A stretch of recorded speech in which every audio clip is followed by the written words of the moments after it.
वज़ीर आज़म नहीं जा रहे, शेख रशीद साहब ये कह रहे हैं कि उनके ना जाने की वजूहत बताई नहीं जा सकती। वज़ीर आज़म खुद ये कह रहे हैं कि ब्लैकमेलिंग का मामला है। क्या कहेंगे आप इस पर? देखिए, टू बी ऑनेस्ट अगर बात की जाए, पहली चीज तो ये कि किसी को भी इन चीजों के ऊपर सियासत नहीं करनी चाहिए। सही, ठीक है, नंबर वन।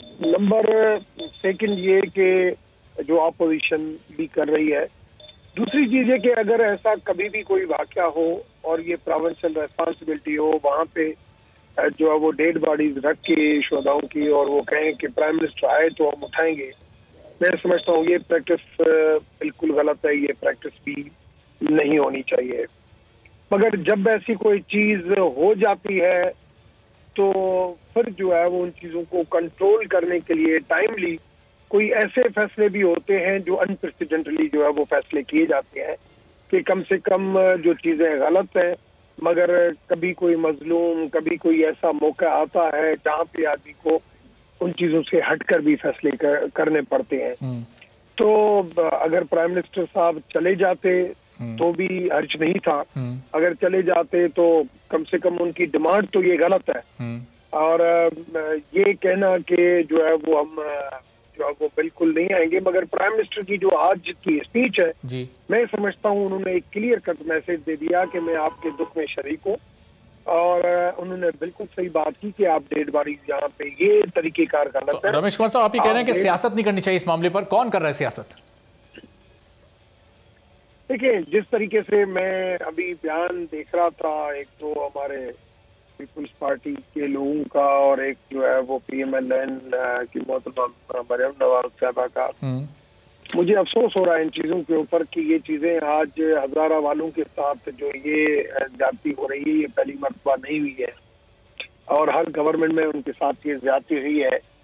अगर उस टाइम पे भी प्राइम मिनिस्टर, या तो उस टाइम पे उनकी डिमांड प्राइम मिनिस्टर से इस वजह से नहीं थी कि हजारा कम्युनिटी को प्राइम मिनिस्टर से कोई उम्मीद नहीं थी, इस वजह से उन्होंने डिमांड नहीं की, या हजारा कम्युनिटी या जो है वो प्राइम मिनिस्टर वहां पे गए हैं, ऐसा कोई अगर प्रेसिडेंट है तो फिर ये बात कर सकते हैं।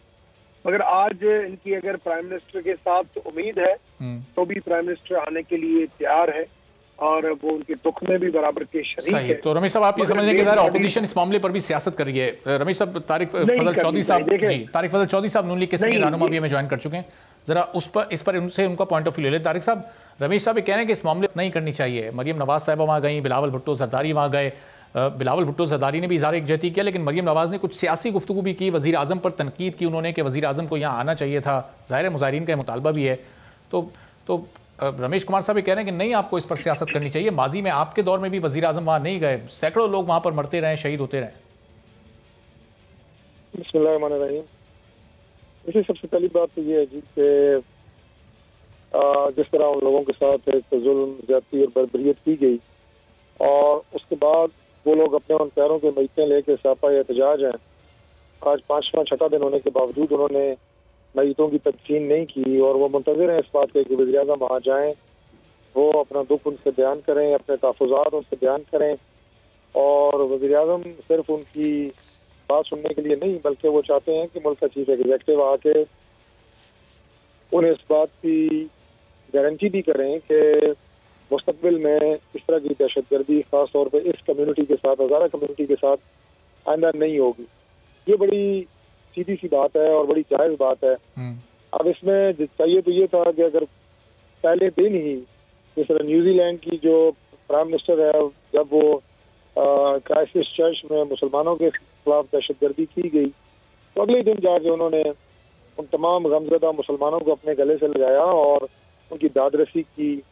उसी दिन उन्होंने कवानीन चेंज किए न्यूजीलैंड में असला लेने के, असला रखने के, और उसके बाद उन्होंने उनके गमों करने की भरपूर कोशिश की। तो प्राइम मिनिस्टर पहले दूसरे दिन ही अगर चले जाते तो मेरा ख्याल है कि नौबत यहाँ तक आती ना। और अगर अपोजिशन के लोग गए हैं तो यकीन जाने कोई भी इतना संग दिल नहीं है अपोजिशन में कि वो इस मामले के ऊपर सियासत करने वहाँ पे गया हो। उन लोगों बेचारों को तो वो कंधा भी नहीं मिल रहा है जिससे वो सर रख के अपना दुख बयान कर सकें, रो सकें, अपने दिल का गुबार निकाल सकें। तो अपोजिशन उनके साथ गुजारी यकजहती के लिए मरियम नवाज साहबा गए हैं, बिलावल भुट्टो जरदारी साहब गए हैं, उसके बाद मौलाना अब्दुल गफूर हैदरी साहब वो हैं अपने डेलीगेशन के साथ। तो ये जमातें जो गई हैं ये उनके साथ चार रोज बाद ऑपोजिशन के तमाम रहनुमा भी वहाँ एक दिन एक साथ तकरीबन सब पहुंचे हैं, लेकिन जिस दिन ये वाकया हुआ उसके अगले ही रोज़ बन्नू में जो आपकी रैली थी, जो जलसा था, वो भी अपनी जगह पर हुआ। उसमें उसको नहीं, ऑपोजिशन ने अपनी उस एक्टिविटी को कैंसिल नहीं किया, और वो कैंसिल करके ऑपोजिशन नहीं गई, बल्कि 3-4 रोज़ गुजारने के बाद ही आप लोग भी वहाँ पर गए।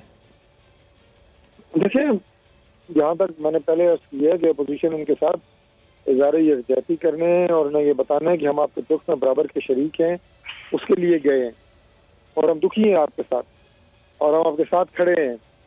लेकिन जहाँ तक इस बात की एश्योरेंस का ताल्लुक है कि आइंदा ये वाक़यात आपके साथ नहीं होंगे और जिन लोगों ने ये जुल्म किया है उन्हें कैफे के साथ पहुँचाया जाएगा, ये काम हुकूमत का है, ये काम हुकूमत ने करना है। और हुकूमत के पास जाहिर है लॉ एनफोर्सिंग एजेंसीज हैं, इदारे हैं, सिक्योरिटी एजेंसीज हैं, वो इस बात को यकीनी बनाएंगी और गारंटी जो है वो प्राइम मिनिस्टर करेंगे। उनकी बिहाफ पे जो उनकी काबीना के मेंबरान हैं वो आगे इस बात को यकीनी बनाएंगे किस तरह की वर्दी है, और यही वो सुनना चाहते हैं प्राइम मिनिस्टर से। प्राइम मिनिस्टर को क्या कहना है? क्या प्राइम मिनिस्टर को वहां जाने से कोई उनके लोग जो अल्लाह को प्यारे हो गए हैं वो वापस तो नहीं आएंगे? बिल्कुल। लेकिन उन्हें कम अज कम जो लोग बाकी हैं उन्हें एहसास तहफ़्फ़ुज़ होगा कि हमारे साथ जो जुल्म हुआ है, पाकिस्तान की कौम भी हमारे साथ खड़ी है, हुकूमत भी हमारे साथ खड़ी है, और उससे ज़्यादा मैं समझता हूँ कि काबिल मज़म्मत और अफसोसनाक बात वो गुफ्तगू और बयान है जो प्राइम मिनिस्टर की तरफ से आया है कि ये मुझे ब्लैकमेल कर रहे हैं। क्या जिन लोगों के प्यारे अपने अहल वयाल को छोड़ के इस दुनिया से चले गए हैं, जिन्हें ज़बह किया गया है, क्या उनके लवाकिन ब्लैकमेलर्स हैं? आप देखेंगे छोटी नन्ही मासूम बच्चियां वहाँ पे बैठी हैं कतबे लेके, कोई अपने वालिद के ताबूत के साथ बैठी है, कोई अपने भाई के ताबूत के साथ बैठी है। क्या वो चेहरे आपको ब्लैकमेलर्स नजर आते हैं?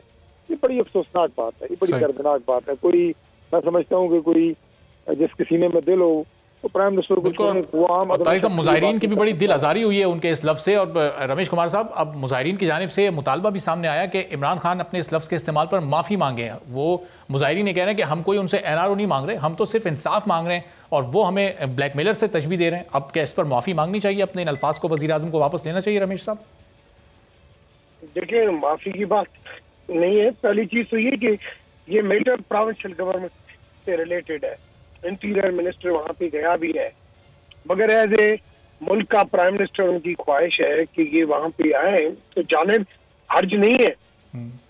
मगर ऐसी बात करना उनको भी ये मुनासिब नहीं है कि हम डेड बॉडी तब उठाएंगे जब प्राइम मिनिस्टर आएगा। ये अल्फाज उनकी तरफ से भी सही नहीं है। मैं समझता हूँ कि प्राइम मिनिस्टर, रमेश साहब, ब्लैकमेलिंग का लफ्ज सही था, जो वजीर आजम ने इस्तेमाल किया वो लफ्ज अपनी जगह मुनासिब था, आप समझते हैं ऐसा? मैं समझता हूं कि बड़ों को लफ्ज जो है वो बहुत ही मीठे इस्तेमाल करने चाहिए, और इवन जितना बड़ा बंदा होता है उसको कम बोलना चाहिए। मुझे तो जो ट्रेनिंग मिली है एज ए सीनियर पॉलिटिशियन, क्योंकि अब 18-20 साल हो गए हैं, कि आप जितना जो है वो बोलोगे और कम बोलोगे वही फायदा है सियासत के अंदर। सब्सक्राइब करें और बेल दबाएं ताकि कोई खबर रह न जाए।